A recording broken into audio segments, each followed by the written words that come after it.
Siivetön enkeli lensi Heurekaan. Aivoverenvuodon jälkeen Merja Gös löysi uuden rohkeuden. Pirkko Hökkulla. Pietarsaaren Sanomat. Perjantai 19. lokakuuta 2018 kello 11.03. Tutta Koskela. Paitarsaarelainen Merja Gös tähdittää Selviytyjät-sarjaa. Hän kuuluu niihin 4 aivosairauden kokeneeseen, joita filmattiin Tiedekeskus Heurekan ainutlaatuiseen Aivot narikasta -näyttelyyn. Siellä hänet pääsee tapaamaan digitaalisessa hahmossa. Näyttely avautui lauantaina 14. lokakuuta. Elokuvissa ja mainoksissa avustajana esiintyminen tuo iloa ja vauhtia hänen elämäänsä. Mainosjuttu jatkuu mainoksen jälkeen.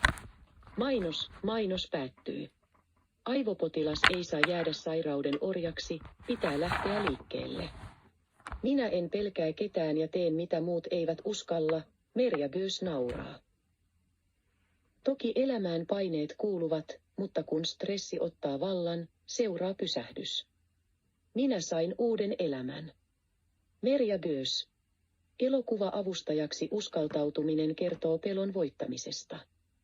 Vuosi sitten Merja Gös osallistui avustajana Klaus Härön uusimman elokuvan, Tuntemattoman mestarin, kuvauksiin. Se saa ensi-iltansa vuoden vaihteessa. Gös loistaa muistellessaan, kuinka nimettömien avustajien joukosta hänet nostettiin 4 kohtaukseen. Ohjaaja ihmetteli filmiryhmälle, mistä te löysitte tuon naisen. Minun roolittamiseni oli ohjaajalta rohkea teko.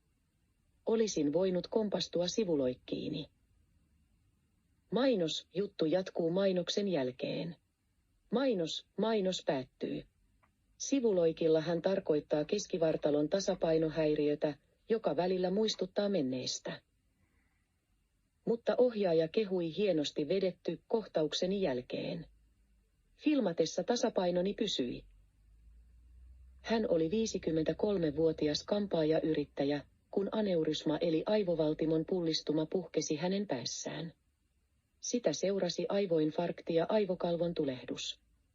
Todennäköisen kuoleman välttänyt Gös kotiutui Tampereen yliopistollisesta keskussairaalasta pyörätuolissa.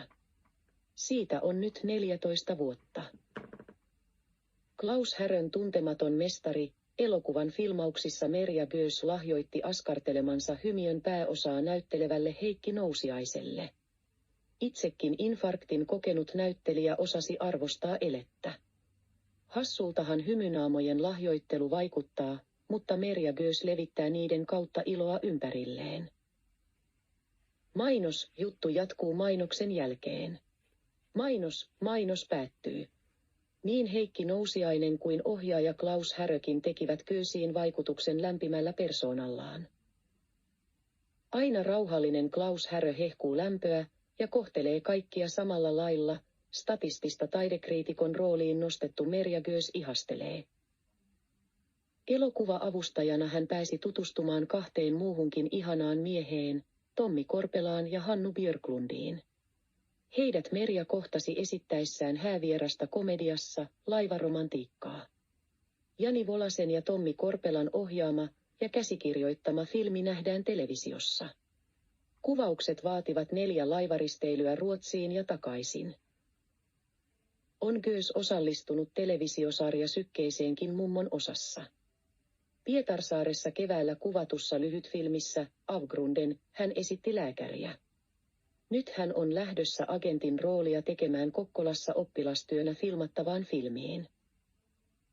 Elokuvien tekeminen vaatii kaikilta osallisilta pitkää pinnaa, jatkuvaa odottelua. Työstä saamiinsa elämyksiin hän laskee samanhenkisten avustajien kesken syntyvän yhteishengen. Avustajaksi uskaltautuessaan Merja Gös toteuttaa haavettaan, joka syntyi näyttelemistä harrastaneen isoäidin perintönä. Aivoverenvuoto pysäytti aikoinaan stressin valtaamaan yksityisyrittäjän kerralla. Toki elämään paineet kuuluvat, mutta kun stressi ottaa vallan, seuraa pysähdys. Minä sain uuden elämän, hän kuvaa kokemaansa. Yhteiskunnan puolesta kuntoutusta ei myönnetä, kun vammautuminen ei näy ulospäin, Gös sai huomata. Hän kuvaa kuntouttaneen itsensä siivettömäksi enkeliksi. Sellaisia hän askartelee hymyemojien ohella. Askartelu, ravinto, kuntopyörä ja hyvän kierrättäminen kuuluvat hänen omahoitoonsa.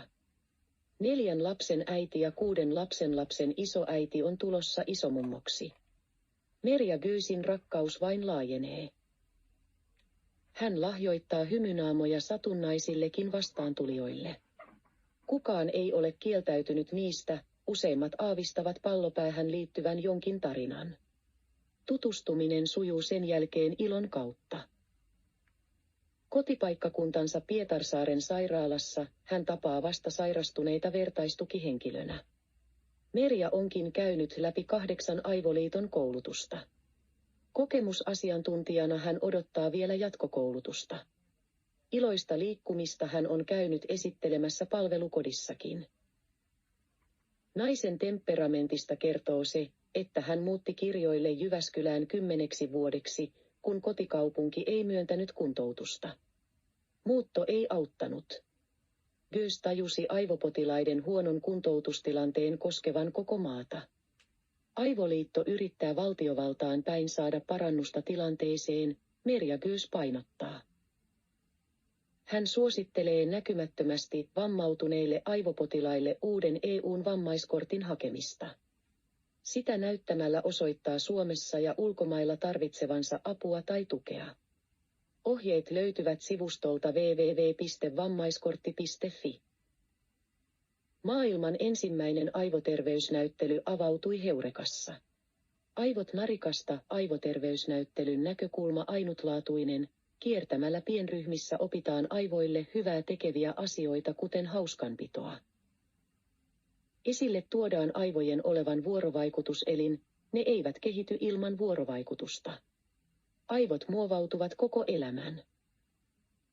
Aivoterveysnäyttely on Aivoliiton ja Tiedekeskus Heurekan yhteistyö. Se avautui 13. lokakuuta. Tikkurilassa. Lähde, Aivoliitto. Klaus Härön elokuva Tuntematon mestari tulee Suomessa ensi-iltaan 4. tammikuuta 2019. Sai maailman ensi-iltansa Toronton filmifestivaaleilla. Kansainväliset esittämisoikeudet myyty jo 5 maahan. Elokuva kertoo tarinan ikääntyvästä taidekauppiaasta, joka yrittää todistaa kykynsä vielä viimeisen kerran. Pääosissa Heikki Nousiainen, Amos Brotherus ja Pirjo Lonka. Lähde Nordisk Film. Kampaamoyrittäjä, joka sai aivoverenvuodon, aivoinfarktin ja aivokalvontulehduksen 14 vuotta sitten 53-vuotiaana. Asuu Pietarsaaressa puolisonsa kanssa. 4 lasta, 6 lastenlasta, tulossa isomummoksi. Esiintyi elokuvissa ja mainoksissa avustajana. Aivoliiton kouluttama vertaistukihenkilö ja kokemusasiantuntija. Paikallisuutiset.